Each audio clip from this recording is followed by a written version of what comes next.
नमस्कार. महायुती सरकारने सुरू केलेली आणि अत्यंत लोकप्रिय ठरलेली मुख्यमंत्री माझी लाडकी बहीण योजना पुन्हा एकदा चर्चेत आहे. या योजनेचा गैरफायदा घेतल्याचे समोर आल्यानंतर आता तब्बल 26 लाख महिलांची गृह चौकशी करण्याचा निर्णय घेण्यात आलेला आहे. महिला व बालविकास विभागाने ही चौकशी सुरू केली असून त्यामुळे योजनेच्या लाभार्थ्यांसाठी मोठी खळबळ उडालेली आहे.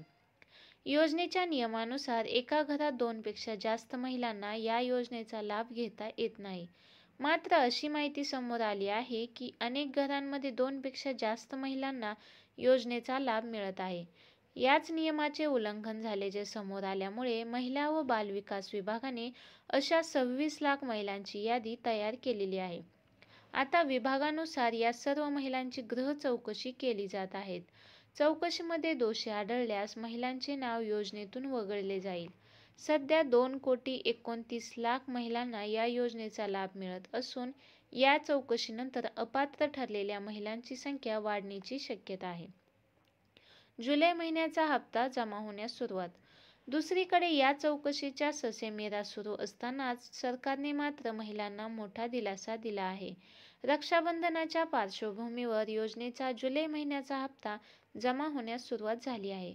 महिला आणि बालविकास मंत्री अदिती तटकरे यांनी दिलेल्या माहितीनुसार पात्र महिलांच्या खात्यात ₹1,500 हप्ता थेट जमा होत असून उर्वरित लाभार्थ्यांनाही रक्षाबंधनाच्या पूर्वसंध्येपर्यंत पैसे मिळतील. या निर्णयामुळे नाराज झालेल्या महिलांना काही प्रमाणात दिलासा मिळालेला आहे. अर्ज करणाऱ्या महिलांचे वय 21 ते 65 वर्षाच्या दरम्यान असायला हवे. कुटुंबाचे वार्षिक उत्पन्न 2.5 लाख रुपयांपेक्षा जास्त नसावे. एका कुटुंबातील 2 पेक्षा जास्त महिला या योजनेचा लाभ घेऊ शकत नाहीत. कुटुंबाकडे ट्रॅक्टर वगळता कोणतेही 4 चाकी वाहन नसावे. अर्जदार महिला किंवा तिच्या कुटुंबातील कोणीही सरकारी नोकरीत किंवा पेन्शनधारक नसावे.